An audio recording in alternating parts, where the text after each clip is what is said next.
Good evening, everybody. Welcome to the final lecture of this year's Origins and Influences program. The series will continue next summer, and the roster of lectures will appear on the Trust's website a little later this year. I'd like to thank our program sponsor, the Terra Foundation for American Art, without whose support this program would not have been possible. At this point, I'd like to remind everybody to turn off their cell phones. The lecture is being recorded, and so it would be quite nice if we could have silence with phones. Our speaker this evening is Wim de Wit, Adjunct Curator for Architecture and Design at the Cantor Art Center, Stanford University, and Consulting Curator for Architecture and Design at the Getty Research Institute. Having moved to the United States from the Netherlands in 1982, he first worked at the Cooper Hewitt Museum in New York. From 1983 until 1993, he was Curator of Architecture at the Chicago Historical Society, where he organized such exhibitions as Louis Sullivan, The Function of Ornament, and Grand Illusions, Chicago's World's Fair of 1893. Since joining the Getty in 1993, he's curated numerous exhibitions, including Shaping the Great City, Modern Architecture in Central Europe, 1890 to 1937, and Julius Schulman, Modernity in the Metropolis. He served on the boards of architectural organizations, including the Society of Architectural Historians and the International Confederation of Architectural Museums, of which he served as president from 1994 to 1998. Please join me in welcoming Wim de Wit.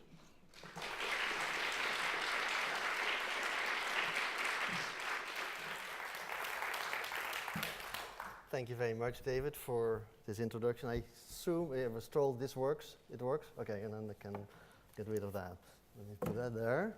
And thank you all for coming, and so nice to be here and to see many old friends from many years ago when I was living here. So great that you can be here. Thank you very much. And this is the first time that I was announced in my new capacity as adjunct curator here and consulting curator there. It's kind of confusing still to myself, but thank you for introducing me that way.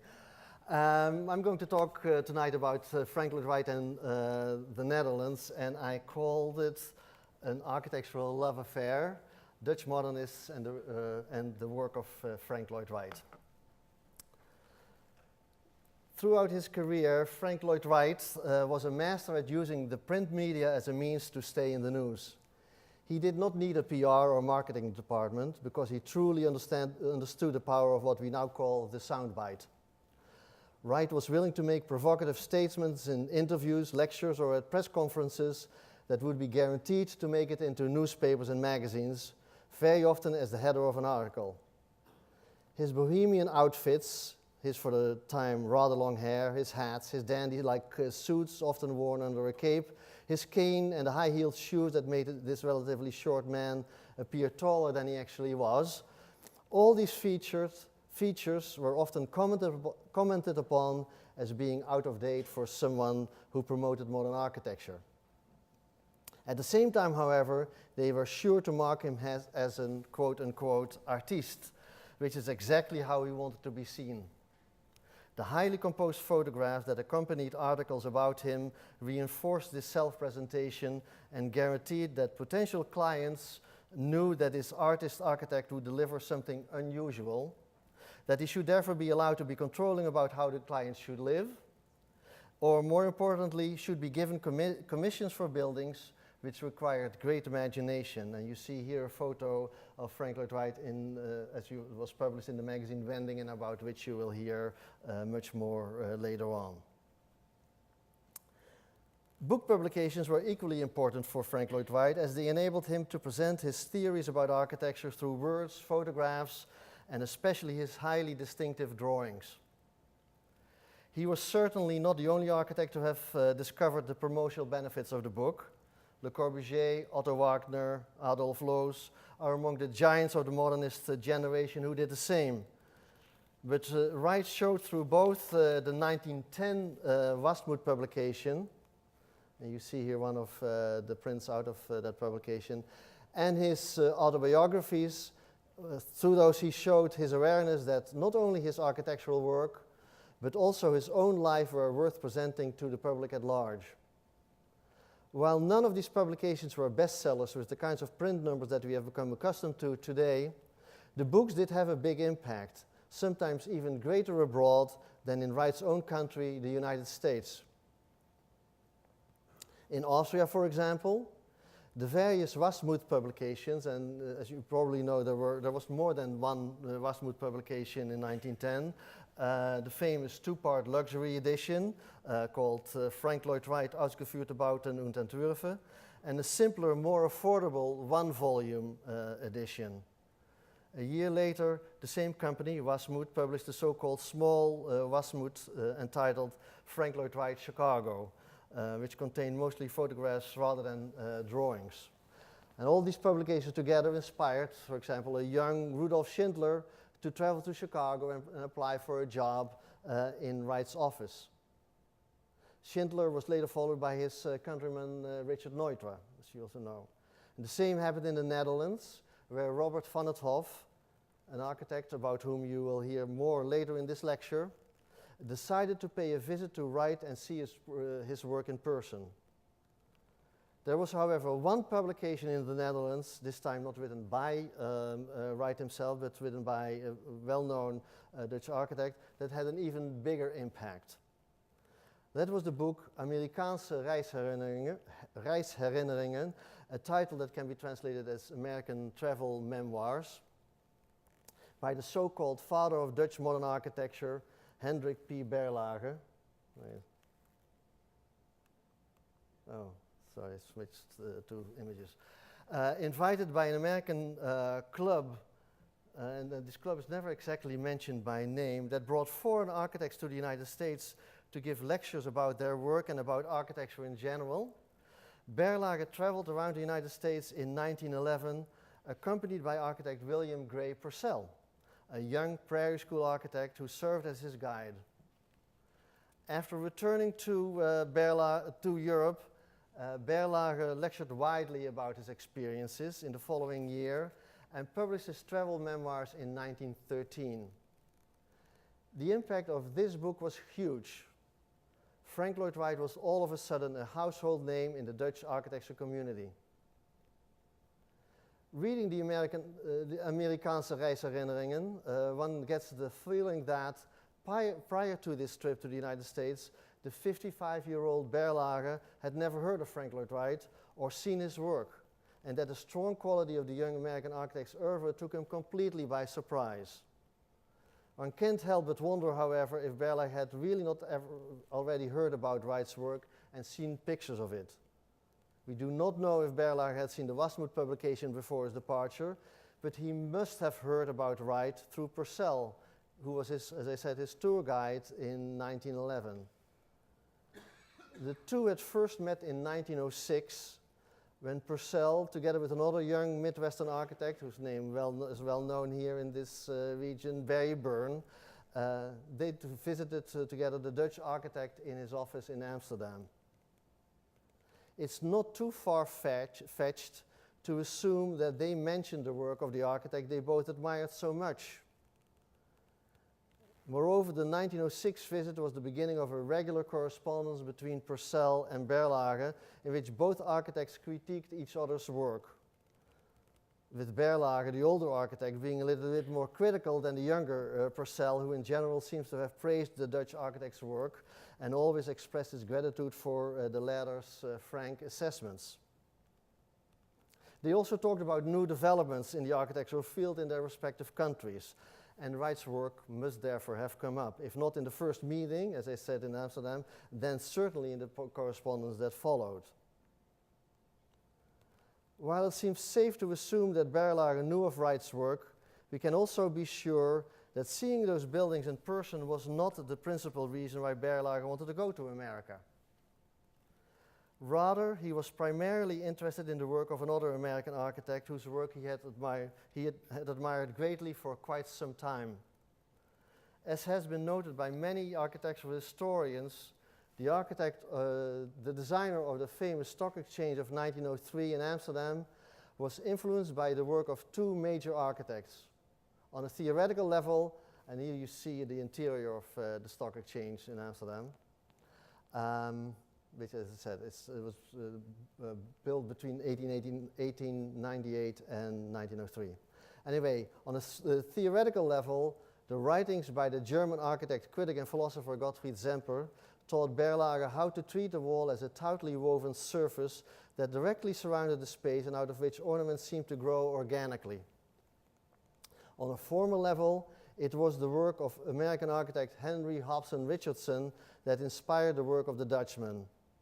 And we can be really sure it was to see Richardson's buildings that he made the trip to the United States. Berlage's itinerary in the States reflects what presumably were his main interests in 1911. After his arrival in New York, where he saw the famous high-rise buildings such as the Woolworth and Singer buildings, and then a quick visit to New Haven, he went to Boston, the city where Richardson had made his most important works. That part of the trip, however, turned out to be a disappointment, as Berlage discovered that he did not like the architect's work as much as he had expected. About Trinity Church, for example, which consider this incredibly famous work of architecture and art, he wrote, quote, "Yet Richardson's church did not meet my expectations. It's much busier and visually restless than one can see in the illustrations. Moreover, it's purely Romanesque in style, so much so that one could even think it was a rather faithful copy of an existing monument," end quote. These remarks are followed by the conclusion that Richardson is not a real architectural innovator, an honor that, in Berlage's opinion, should instead be accorded to Louis H. Sullivan. Speaking about the Bayard building in New York, Berlage wrote, quote, "It's after all the tendency in modern architecture to accept the most practical construction in relation to the function of the building. This, by the way, is in principle not something new, but it is new again, because modern thinking only aims to realize again the good principles which, even if they are realized in a different form, are of all times. And by having done so, it is Sullivan to whom the honor is due of being the predecessor of modern architecture in Amsterdam, in America. Even he is not really the real innovator, he's the predecessor of modern architecture." Berlage proceeded from this remark in his travel memoirs to state that the real innovator of modern architecture in America was Frank Lloyd Wright, whose work he actually saw at the end of his trip. As I said, it was clear. He first went to see Richardson's work, then Sullivan, and in the end he also saw then Frank Lloyd Wright. And then he then called Frank Lloyd Wright, quote, "the perhaps most talented architect of America," end quote. Berlage especially liked Wright's headquarters for the Larkin Company in Buffalo, New York, of 1904, a building that he visited and from which he left, quote, "convinced that I had seen a truly modern work with tremendous respect for the master." And so, convinced that he had seen a truly modern work and with tremendous respect for the master who had created something that, as far as I know, does not have its equal in Europe, end quote. A great deal has been written about the impact Berlage had on the younger generation of Dutch architects, with statements such as this one about Frank Lloyd Wright.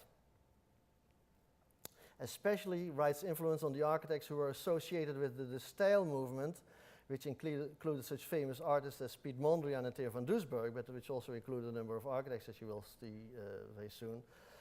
That relationship has been analyzed extensively, as the formal similarities seem to be very close. It will therefore suffice to show you only a few examples right now. Indeed, the most direct imitation of a building by Wright in the Netherlands was certainly the house that Robert van 't Hof, that you see the house here, that he designed in 1915-16, so a year to 2 years after his earlier mentioned trip to the United States, during which he met Frank Lloyd Wright. And he designed it in the small town of Huis ter Heide, which lies in the heart of the country, just south of the city of Utrecht. Called Villa Henny, it is clearly inspired by Wright's design for a fireproof house that could be built for $5,000. Not only is the horizontality of the design a clear sign of Wright's influence, but also the open plan with the central location of the hearth is totally un-Dutch and has been inspired by Frank Lloyd Wright's work as well. No other architect in the Netherlands went as far in emulating Wright's work as Van 't Hoff, but there were others who studied Wright's buildings carefully and tried to incorporate aspects of them in their work.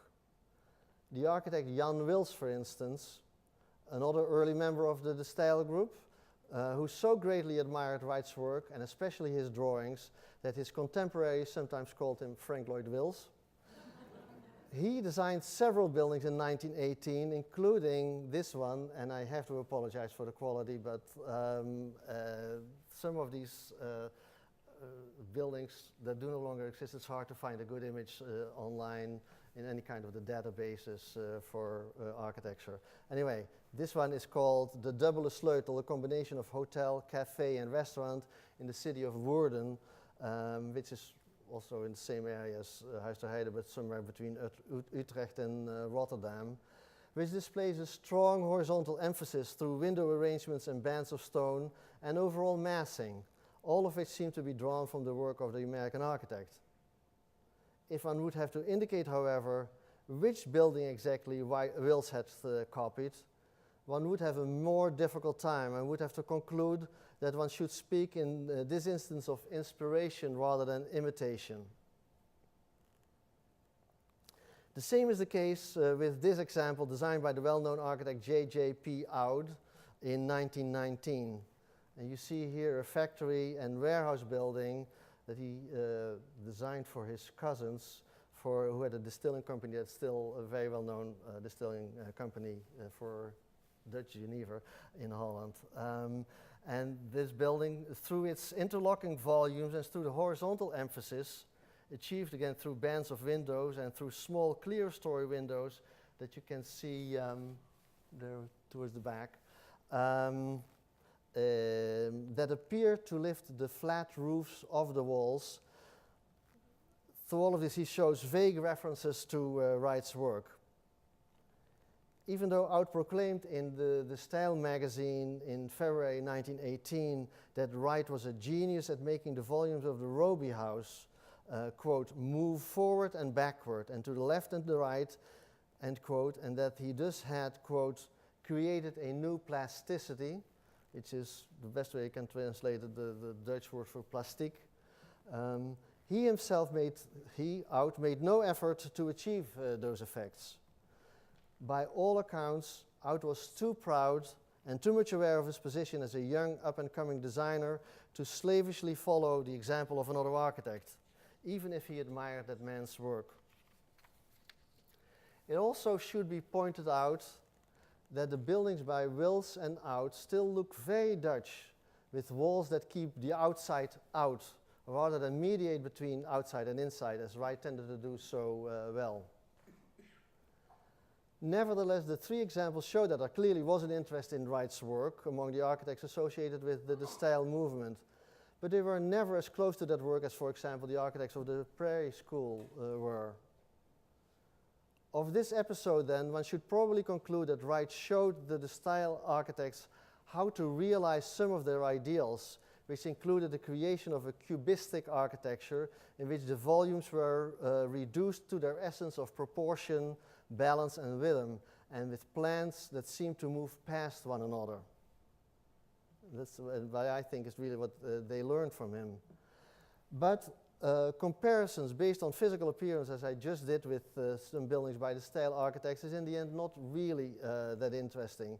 And I therefore want to focus on another group of architects who were active at exactly the same time, starting during the First World War and continuing until about 1930, the so-called Amsterdam School. Some 30 years ago, I studied how both camps, the Stijl and the Amsterdam School, developed out of the arts and crafts movement and were actually more closely related in their thinking than they cared to admit. This evening, however, I will describe what separated them and explore how Wright nevertheless appealed to both of these groups, though in very different ways. While the Stijl strove for a rational architecture using the building volume as a means to craft plasticity, the Amsterdam School architects believed in an individualistic, expressionistic approach to architecture. They used sculptural forms to give expression to what they called the spirit of the time. While also interested in what Wright achieved formally, especially through the use of brick, the architects of the Amsterdam School were especially attracted to Wright's emphasis on the social role of the architect and his philosophy of organic architecture. Like Wright's buildings, those designed by the architects of the Amsterdam School were highly artistic expressions by individualistic minds, often directed towards the improvement of society, as was the case with the numerous housing developments for working class families in and around Amsterdam by members of the school. Because the work of these architects is not as well known in the United States as that of the architects of the Stijl, I will start by showing you a few examples. The building that in general is considered to be the first Amsterdam School building is not a housing complex, but an office building designed and built between 1912 and 1916 for 6 incredibly wealthy shipping companies in Amsterdam's harbor area. This building is called the Scheepvaarthuis, which means house for shipping. While the commission for the structural design of the building was given to a large architecture and engineering office, the brief for the decorative design of the office building went to the young architect Johan van der Meij, who in turn brought in his 2 friends Michel de Clercq and Piet Kramer.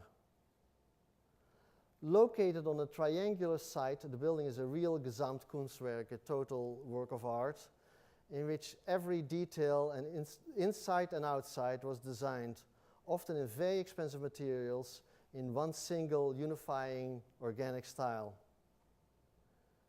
The purplish red brick, and you've seen it now in color, but I want to show it in detail to show you how the brick works. So you do not see the color, but it is really purplish red. Isolated from each other with deeply set back layers of mortar, give a sculptural quality to the facade, an effect that is strengthened by stone figures of well-known explorers and admirals, and as you see here, some of the oceans of the world. This tall figure to the right is, I can't remember which ocean it is right now, but it's one of the 4. In semi-relief that seemed to emerge from the surface in a manner very much like the way in which sculpture was applied or seemed to grow out of the surface in medieval Romanesque churches. There is also abundant use of wrought iron and cast iron throughout the building. Due to its pliability, this material allowed the designers to create decorative references to water plants, maritime life, and stellar configurations in the fences surrounding the ground building the ground level of the building, the grillwork inside the window openings, and also inside, as you can see, even in the ceiling lights. The building as a whole was supposed to create the impression of a crystal that had spontaneously grown on the site. The most innovative architect within the Amsterdam School was without a doubt Michel de Clercq, whom you see here in a self-portrait. During and after the First World War, he designed 3 housing blocks west of Amsterdam's central station near a public square called the Sparendammer Plantsoen. The first of the 3 apartment buildings, dating to 1913-1914, was commissioned by a private developer, Klaas Hille, for whom de Clercq had already built another structure a few years earlier. The other 2 were built in 1915, and 1915 to 1916, and then 1980 to 1919, for a housing association called Eigen Haard, which can be translated something like one's own hearth, or a hearth of one's own.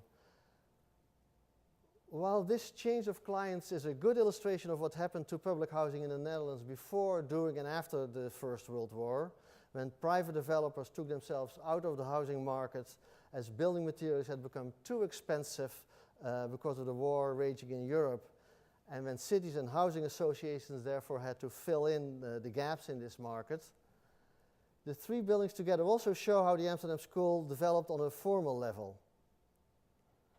One of the tasks that the Amsterdam School architects set themselves was to build apartment buildings that would not look massive when viewed from the street level, nor show the endless repetition of small apartments located behind the facades.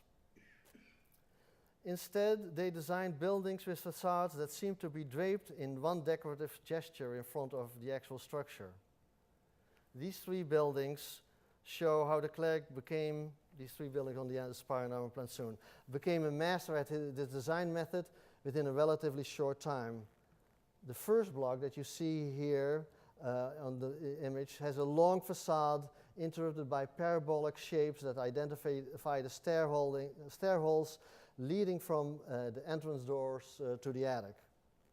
In the second, that you see here, so the one that was built 1915 to 1916, and in the third block that you will see in a second, the facades become more and more limber and swell at various places, almost like a skin responding to the musculature of the body within. The buildings have a distinct organic look, almost as if they have grown spontaneously out of the earth. Karel P.C. de Basel, an architect of the generation of Hendrik P. Berlage, said about de Klerk's work, and I quote, "He searches and explores from the outside in. He observes until a vision of organic life reveals itself in the spatial and formal elements. He demonstrates that he is one of the few who possess the capacity to put his soul into the stone and bring it to life." A third example of Amsterdam School work that I want to share with you is one of the many bridges designed by the well-known architect and friend of Michel de Klerk, Piet Kramer. And here you see, some people say Michel de Klerk and Piet Kramer together, other people say that the man on the left with the glasses is Van der Meij, one of the other architects with whom they worked on the Scheepvaarthuis, but the one on the right is Kramer, about whom I'm talking now. Already in the late 19-teens, while still keeping his private practice, Kramer joined the bridge building department of the city of Amsterdam, and about 10 years later began working for that department almost exclusively. For Amsterdam, a city with so many canals, the design and upkeep of bridges is a constant concern, which is why it had a large department of bridge designers. While the structural aspects of the bridges were created by the city's engineers, the architectural decoration went to Piet Kramer and his assistants. As was the case in the Scheepvaarthuis and in many of the housing blocks of this public housing projects in and around Amsterdam, the architectural design is therefore a cladding of brick, stone and wrought iron over a straightforward steel structure. The bridges nevertheless come across as total works of art, especially thanks to Kramer's collaborations with sculptors such as Hildo Krop or Johannes Wedeker, whose figures of sea monsters, seashells, waves and shipping-related elements bring to mind a statement by the Amsterdam School architect Hendrik T. Weideveld, about whom you're going to hear a lot more in a second, who in one of his writings, one of his many writings in Wendingen, compared his fellow designers to pearl fishers who, quote, "dive into the deepest regions of the ocean and catch anything with an inner tension and strength and bring to the surface houses and shells that float in the water, dance in the waves, and are cast about in the surf." And so all this is like a metaphor for this expressionistic feeling for the architect going into their own soul and finding all these creative ideas. At first glance, the works of these Amsterdam School architects that you just saw may seem very different from that of Frank Lloyd Wright, with the latter working in a vocabulary that, while plastic, is geometric and abstract, while the Dutch created structures that are figurative and sculptural. Yet what binds the two together is their interest in organic architecture. As early as 1908, in his lengthy essay In the Cause of Architecture, Wright had said that, quote, "There is no source so fertile, so suggestive, so helpful aesthetically for the architect as a comprehension of natural law," end quote. The Dutch architects were just as interested in the principles of organic development, common to all forms in nature, and therefore modeled their designs on the growth patterns of plants, shells, and crystals. And as you will see and hear soon, both their built work of these Amsterdam School architects and their writings are full of references to these naturally grown objects. The architects of the Amsterdam School expressed their admiration for Wright not through the kinds of design references one sees in the work of their colleagues united in the Stijl movement, but they express it in their writings. As was earlier the case with the Wasmuth publication and the travel memoirs by Berlage, it was again a publication, a monthly magazine called Wendingen, which can be translated as turns or twists or changes, that brought Wright's work to the attention of a whole new post-war generation of architects. And it starts to be published in the last months of the First World War, and this Wendingen, these twists and changes are really referring to all the political changes of that time. In order to explain how this relationship between this magazine Wendingen and Wright and Wiedewelt and all of it came about, allow me to step back and provide you with a short history of how this magazine was created and what it stood for. And here you see a cover design by Michel de Clercq, the architect of those 3 housing projects that I showed, for number 2 of the first year of Wendingen. And it's very nice that it indeed shows lots of turns and twists in organic form. And you see it's a snake, but there are also all kind of other organic shells and other elements in between those twists and turns. Most architects, and this was also printed, it is the design drawing, but number 2, it was more or less printed the way you see it here in the drawing. Most architects associated with the Amsterdam School were members of an architects organization called Architectura et Amicitia, Latin for Architecture and Friendship. This organization promoted the idea that the architect was first of all an artist and only secondarily a businessman, engineer, or builder. Not all members of this organization designed in the style of the Amsterdam School. For example, Berlage, whose work you already saw, and de Basel, who I already mentioned, and here you see a graphic design by him. It's an announcement and late 19th, early 20th century for the office that he established with his partner Matthijs Lauwerix in Amsterdam, announcing all the kind of work that they can do, from graphic design to buildings to interiors and everything. So Berlage and de Basel were also members of this club, but during the 19-teens, the younger architects rapidly came to dominate within the organization. Towards the end of the First World War, and just as an aside, one should remember that the Netherlands remained neutral throughout the war, and that architects, although not inundated with commissions during that time, could afford to spend their time in their professional organizations, as opposed to Germany, France, where they were all, as the CCA showed in an exhibition last year, they were all on the front lines. So this new generation began to take over the leadership of Architectura et Amicitia and plan programs that would put even more emphasis on the artistic aspect of the architectural profession. One of the decisions was to start a new, expensively designed magazine that would not so much publish the latest work of the organization's architects members, although it also happens sometimes, but be a platform for the members' theoretical ideas. And that magazine became Wendingen, and Hendrik T. Wiedewelt, I just mentioned his name already and read a quote by him, was its first editor.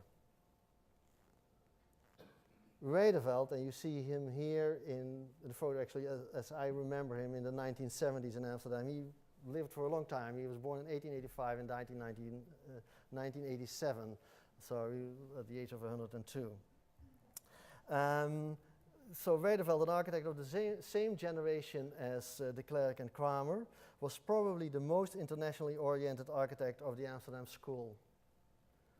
Not only had he worked in architects' offices in England and France, early on he also developed contacts and friendships with such architects, artists and critics as Eric Mendelssohn, Amédée aux Enfants, who worked with Le Corbusier, as you know, Edward Gordon Craig, the theater designer, Lewis Mumford, the critic, and as we also will see shortly, Frank Lloyd Wright.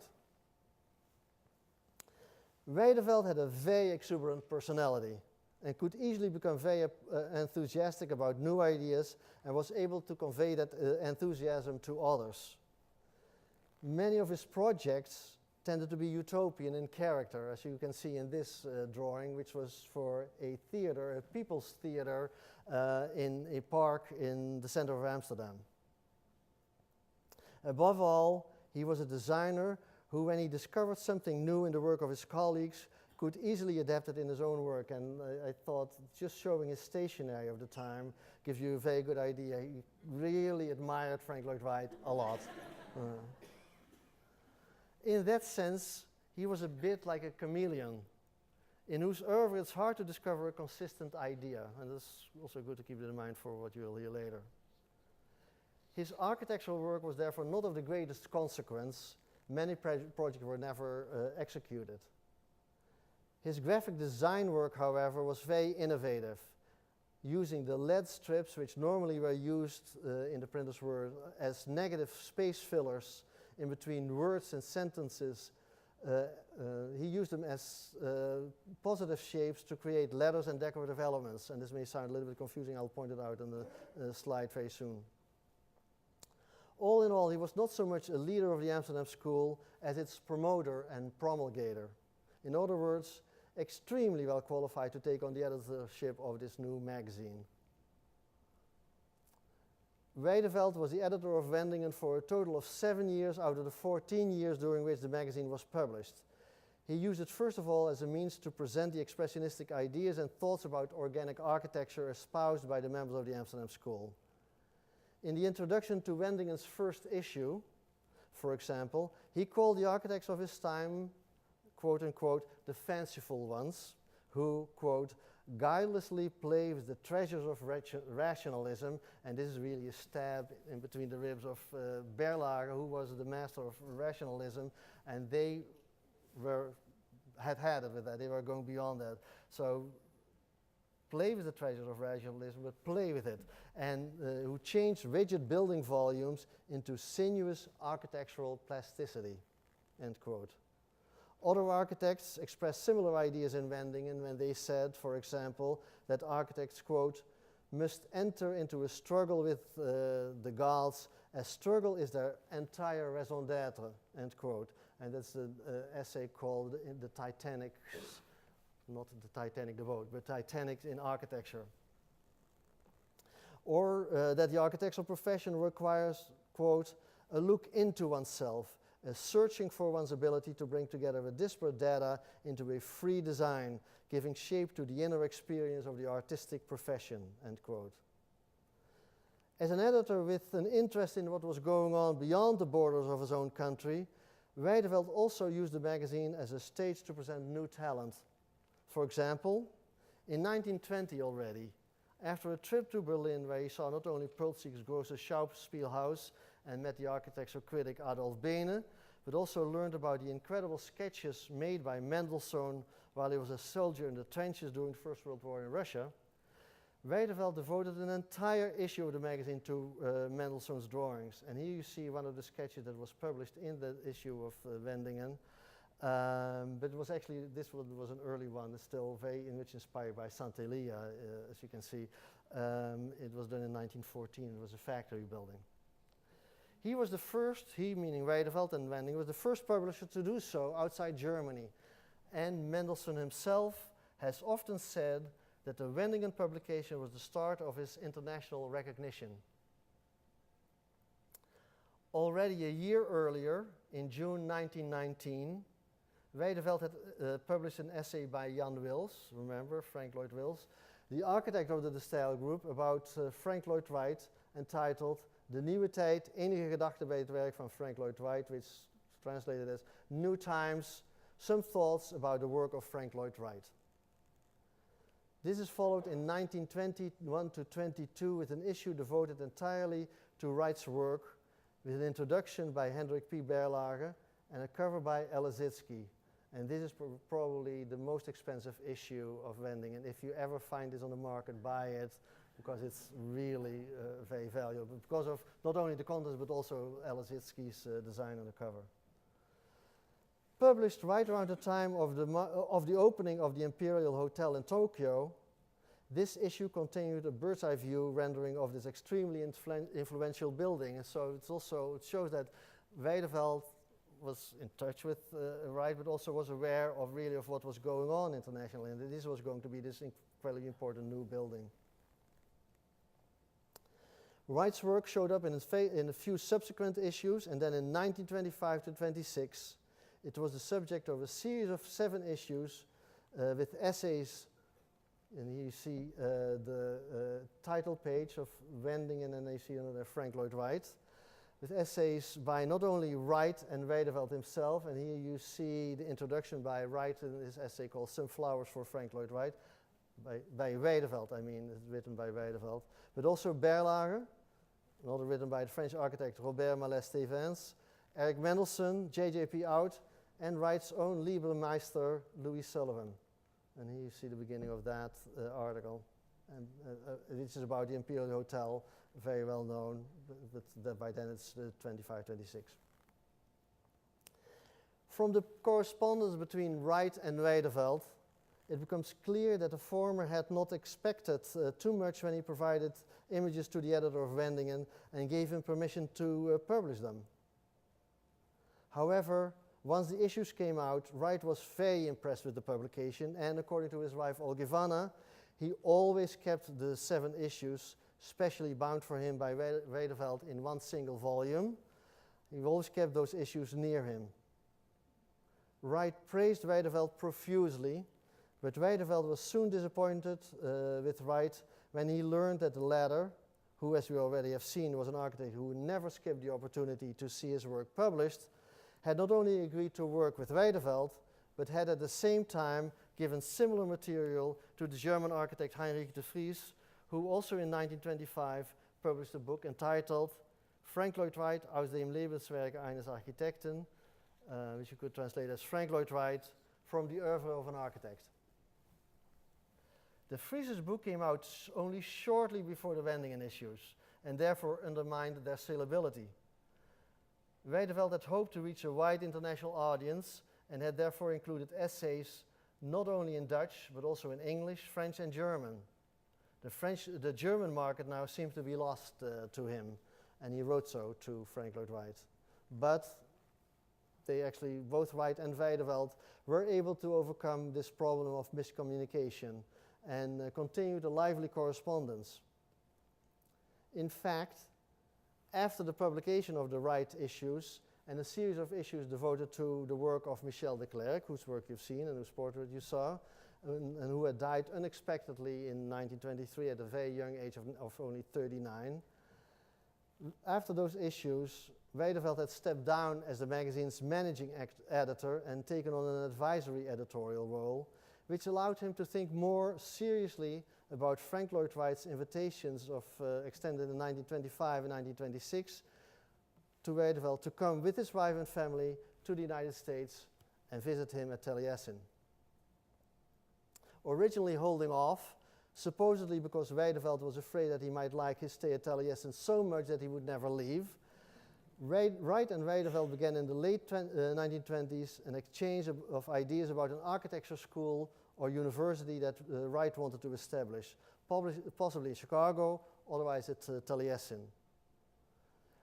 Wright thought that a Dutch architect would be especially good as a leader of this school. In the beginning, Wright did not bite, however, but when he began to warm up to the idea and possibly showed too much enthusiasm, the roles reversed and suddenly Wright became silent. Some of Wright's concerns were of an economic nature, as the Depression was not exactly the best time to embark on such a new and expensive initiative. But there were also personal concerns. At some point, Wright confessed in a letter to Wiedewelt that he was not used to working closely with another architect at the same level. This apprehension probably became more intense when he realized that Wiedewelt was someone with a personality as large as Wright's own. So finally, in late 1931, Wiedewelt traveled to Wisconsin, not with his entire family, but on his own, to explore the possibility of this collaboration. And here we started the last chapter of the Dutch love affair with Wright, in which the influence reversed. This time the influence did not go from the United States to Europe, but the other way around, as Wiedewelt introduced Wright to a collaborative concept that ultimately became the Taliesin Fellowship. In order to understand the importance of Wiedewelt's contribution in this interaction, we will have to step back a little bit again and look at the origins of his theoretical thinking. Scholars who have studied Wiedewelt's work have pointed out how much he was influenced by the ideas of the arts and crafts movement. They have noted his early interest in William Morris and John Ruskin, as well as his decision at the age of 20 to go to England in order to familiarize himself with their work. They also have drawn a connection between this movement and Wiedewelt's numerous utopian plans. What has been overlooked, however, is the link between, on the one hand, the arts and crafts desire to reconstitute the medieval guild system, and on the other, Wiedewelt's efforts to create guilds or working communities, he called them werkgemeenschappen, in which artists and students could interact and learn from one another while working on real commissions. Wiedewelt first published his plan for such a working community through his design for an internationale werkgemeenschap, or international working community, in a town not too far from Rotterdam named Loosdrecht in 1927, as you see here in the design, and then he redesigned it in 1929 to 1930, what you see here. The date of the first Loosdrecht plan is very important.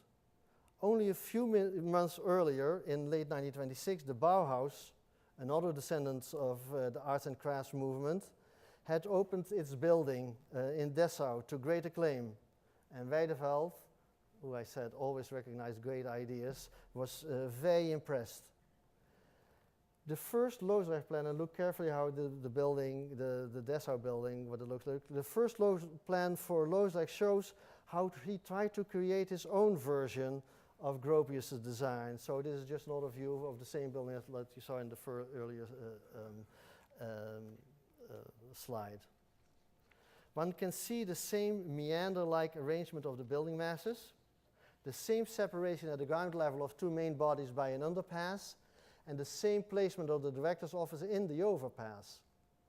In the introduction to a publication about the international working community, Wiedewelt did not specifically refer to the Bauhaus, but he did discuss the medieval guilds alongside the need to accept the machine in the production process, thus demonstrating his position in the lineage leading from the arts and crafts movement to the Bauhaus.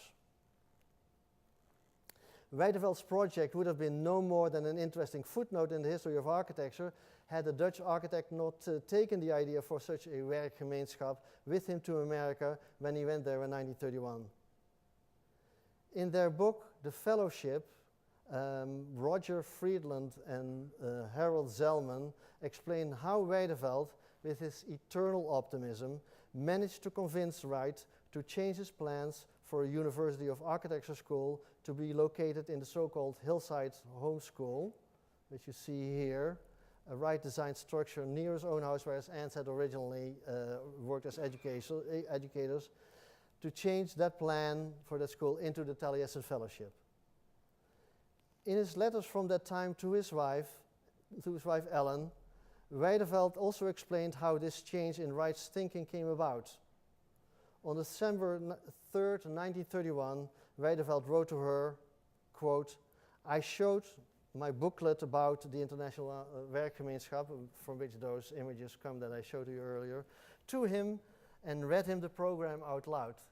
What also becomes clear out of the letters, he had already sent him earlier a copy of the booklet, but Frank Lloyd Wright had never really looked at it carefully because he assumed it was going to be in Dutch and he thought, I can't read it, so he had never really seen it, what Wright admitted. A few hours later, so what he's writing to his wife, Wright's own proposals had been completely revised, shortened and amended to incorporate half of my own plan for a working community. Here and there, word for word even. "It seems I have drawn up a plan that even Wright can go along with," end quote. The fellowship is thus a direct descendant of Wiedewelt's Loosdrecht plans and by extension an offshoot of the Bauhaus, which is ironic in view of the fact that Wright dismissed the work of most high modernists, including Gropius. Acceptance of Wiedeveld's vision marked a huge success for the latter. It also, however, had a tragic dimension, as Wiedeveld's intense desire to lead the fellowship and school with Wright never materialized. In the end, after some going back and forth in which Wright kept changing his mind, he, Wright, decided to keep that managerial role for himself and his wife Olgivanna. Wiedeveld must have been very disappointed, for he does not seem to have responded to some of Wright's letters of the mid-1930s until after the Second World War was over. When Wiedeveld returned to the Netherlands, he twice tried to get his own werkgemeenschap off the ground, first in 1933-1934 in Cavalière in the south of France, together with Mendelssohn, Amédée aux Enfants, and the composer Paul Hindemith. And after that project burned down before construction was completed, he founded the international working community Elkerlijk. And Elkerlijk is a medieval Dutch word meaning every man, and the title of a 15th century play, which also exists in English, and Dutch and English are still fighting over which one was first. The Dutch people, of course, think it was Elkerlijk. Anyway, that working community was located in Lagervuursche, a town in the countryside in the heart of the Netherlands, and it was built between 1934 and 1938. Elkerlijk was envisioned as both a site for training in architecture and the arts and an architect's office seeking commissions in the fields of architecture, interior design, decorative arts, landscape design, theater, and typography, which all sounds a lot like Taliesin. But Elkerlijk never became firmly established due to the effects of the Depression, which in Europe, especially in the Netherlands, lasted much longer than in the United States, and then immediately followed by World War II. Thus, against his will, Wiedeveld's practical plans for a working community remained a utopian ideal in the Netherlands, which is why the werkgemeenschappen have often been seen as one of this architect's many ideas that could not be realized. However, one werkgemeenschap came to fruition. Indeed, the Taliesin Fellowship still exists 80 years later, and 80 years after its creation. Most of the fellows, however, were never aware of his German and Dutch connections. Bringing these remarks to an end, I might conclude by observing that while the title of my lecture evokes a love affair between Frank Lloyd Wright on the one hand and architects in Holland on the other, the relationship was one that could perhaps better be described as a flirtation rather than a fully consumed marriage.